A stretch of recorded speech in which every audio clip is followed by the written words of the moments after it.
Hi ಸ್ನೇಹಿತರೆ, welcome to my YouTube channel Krishi farmer YouTube ಚಾನಲ್ಗೆ subscribe ಮಾಡ್ಕೊಳ್ಳಿ. ಹಾಗೆ ಬೆಲ್ ಪ್ರೆಸ್ ಮಾಡಿ.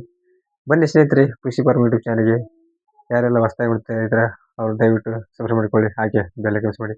ನಾವು ಯಾವುದೇ ವಿಡಿಯೋ ನಿಮಗೆ ಯೂಟ್ಯೂಬ್ ಯೂಸ್ಫುಲ್ ಅಂತ ಬನ್ನಿ ಸ್ನೇಹಿತರೆ, ಒಂಚೂರು ಟೈಮ್ ವೇಸ್ಟ್ ಮಾಡಿದಲ್ಲಿ ವಿಡಿಯೋ ಸ್ಟಾರ್ಟ್ ಮಾಡೋಣ. ಹೊಸದಾಗಿ ಮಾಡೋರು ದಯವಿಟ್ಟು ಲೈಕ್ ಮಾಡಿ, ನಮ್ಮ ಚಾನಲ್ ಸಪೋರ್ಟ್ ಮಾಡಿ ಅಂತ ಹೇಳ್ತಾ ನಾವು ಯಾವುದೇ ವಿಡಿಯೋ ನಿಮಗೆ ಯೂಸ್ಫುಲ್ ಆಗುತ್ತೆ ನೋಡಿ ಸ್ನೇಹಿತರೆ. ಬನ್ನಿ ಸ್ನೇಹಿತರೆ, ಒಂಚೂರು ಟೈಮ್ ವೇಸ್ಟ್ ಮಾಡಿದಲ್ಲಿ ವಿಡಿಯೋ ಸ್ಟಾರ್ಟ್ ಮಾಡೋಣ. ನೋಡಿ ಸ್ನೇಹಿತರೆ, ಟೈಮರ್ ಸಾಕಾಣಿಕೆ ಮಾಡೋರು ಫಸ್ಟ್ನೇ ಮ್ಯಾಚ್ ತರುವಾಗ 3 ತಿಂಗಳು ಮರಿ ಮೇಲ್ಪಟ್ಟು ಮರಿ ತರಬೇಕು ಸ್ನೇಹಿತರೆ. ಅದು ನಿಮಗೆ ಯೂಸ್ ಆಗುತ್ತೆ. ಯಾಕಂದರೆ ಮರಿ ಚೆನ್ನಾಗಿ ಮೇಯ್ತೇವೆ, ಅದಕ್ಕೋಸ್ಕರ 2 ತಿಂಗಳು ಮರಿ ಸಣ್ಣ ಸಣ್ಣ ಮರಿ ಇರ್ತದೆ ಮೇಯಲ್ಲ. 3 ತಿಂಗಳು ಮರಿ ಮೇಲ್ಪಟ್ಟು ತಂದಾಗ ಮಾಡ್ತಾರೆ. ತಂದಾಗ ಪಿಪಿಆರ್ ಇಂಜೆಕ್ಷನ್ ಮಾಡಲೇಬೇಕು ಕಂಪಲ್ಸರಿ. ಪಿಪಿಆರ್ ರೋಗ ಬರೋದಿಲ್ಲ ತಡೆಗಟ್ಟಿಸಿದ್ರೆ ಮರಿ ಚೆನ್ನಾಗಿ ಗ್ರೋತ್ ಆಗುತ್ತೆ. ಅದಕ್ಕೋಸ್ಕರ ಪಿಪಿಆರ್ ಇಂಜೆಕ್ಷನ್ ಮಾಡಿ ರಕ್ಷೆ ಕಂಪ್ನಿದ್ದು ರಕ್ಷೆ ಪಿಪಿಆರ್ ಗೌರ್ಮೆಂಟ್ ಬರ್ತವೆ, ಗೌರ್ಮೆಂಟ್ ಮಾಡಬೇಡಿ ಯಾರು ದಯವಿಟ್ಟು ರಕ್ಷೆ ಕಂಪ್ನಿ ಪಿಪಿಆರ್ ಮಾಡಿ. ಮರಿ ತುಂಬಾ ಚೆನ್ನಾಗಿರುತ್ತೆ ನೋಡಿ ಸ್ನೇಹಿತರೆ. 3 ತಿಂಗಳು ಮೇಲ್ಪಟ್ಟವಾಗ 1 ml ಮಾಡಿ ಸ್ನೇಹಿತರೆ. ಮತ್ತು ಆನಂತರ ಕೀಟನಾಶಕ ಔಷಧಿ ಕುಡಿಸ್ಬೇಕು ನೋಡಿ ಸ್ನೇಹಿತರೆ.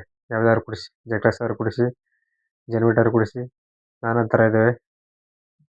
ಇನ್ನು ಬೇರೆ ಬೇರೆ ನಾನಾ ಥರ ಕೀಟನಾಶಕ ಔಷಧಿ ಇದ್ದಾವೆ, ಜಂತುನಾಶಕ ಔಷಧಿ ಇದ್ದಾವೆ. ಅವು ಕುಡಿಸಿ ಸ್ನೇಹಿತರೆ. ಇನ್ನೊಂದು ಬ್ರೂಟನ್ ಆಗಲಿ ಲಿವರ್ ಪ್ರತಿಯೊಂದು ಯಾವ್ದಾದ್ರು ಕುಡಿಸಿ ಸ್ನೇಹಿತರೆ. ಮತ್ತು ಆನಂತರ ಯಾವ್ದಾದ್ರು ಕೈ ತಿಂಡಿ ಕೊಡುವಾಗ ನೋಡಿ ಹೆಚ್ಚು ಕಮ್ಮಿ ಕೈ ತಿಂಡಿ ಕೊಟ್ಟರೆ ಮರಿ ಚೆನ್ನಾಗಿ ಗ್ರೋತ್ ಬರ್ತದೆ ಸ್ನೇಹಿತರೆ. 3 ತಿಂಗಳಿಗೆ ಒಂದ್ಸತಿ ಕೀಟನಾಶಕ ಔಷಧಿ ಕುಡಿಸ್ಬೇಕು ಸ್ನೇಹಿತರೆ. ನೀವು ಕೈ ತಿಂಡಿಗೆ ಎಷ್ಟು ಕೊಟ್ಟರು ಮರಿಗೆ ಗೊತ್ತಾಗಲ್ಲ. ನೀವು ಸರಿಯಾದ ಟೈಮಿಗೆ ಇಂಜೆಕ್ಷನ್ ಮಾಡಿಸ್ಬೇಕು. ಸರಿಯಾದ ಟೈಮಿಗೆ ಕೈ ತಿಂಡಿ ಕೊಟ್ಟರೆ ಮರಿ ಚೆನ್ನಾಗಿ ನಿಮಗೆ ಮಾರೋಕ್ಕೆ ಜಲ್ದಿ ಸ್ನೇಹಿತರೆ ಕೈ ಬರುತ್ತೆ ನೋಡಿ ಸ್ನೇಹಿತರೆ. ವಿಡಿಯೋ ಇಷ್ಟ ಲೈಕ್ ಮಾಡಿ, ಶೇರ್ ಮಾಡಿ. ಈ ಥರ ನಮ್ಮ ಕೃಷಿ ಫಾರ್ಮರ್ ಯೂಟ್ಯೂಬ್ ಚಾನಲ್ ಸಪೋರ್ಟ್ ಮಾಡಿ ಅಂತ ಹೇಳ್ತಾ ಮತ್ತೆ ಮುಂದಿನ ಸಿಗೋಣ ಸ್ನೇಹಿತರೆ. ಓಕೆ ಸ್ನೇಹಿತರೆ, thank you so much. Video ಇಷ್ಟ ಆದರೆ ನಮ್ಮ ಚಾನಲ್ಗೆ ಸಪೋರ್ಟ್ ಮಾಡಿ ಅಂತ ಹೇಳ್ತಾ ಮತ್ತೆ ಮುಂದಿನ ಸಿಗೋಣ ಸ್ನೇಹಿತರೆ. Okay, thank you so much.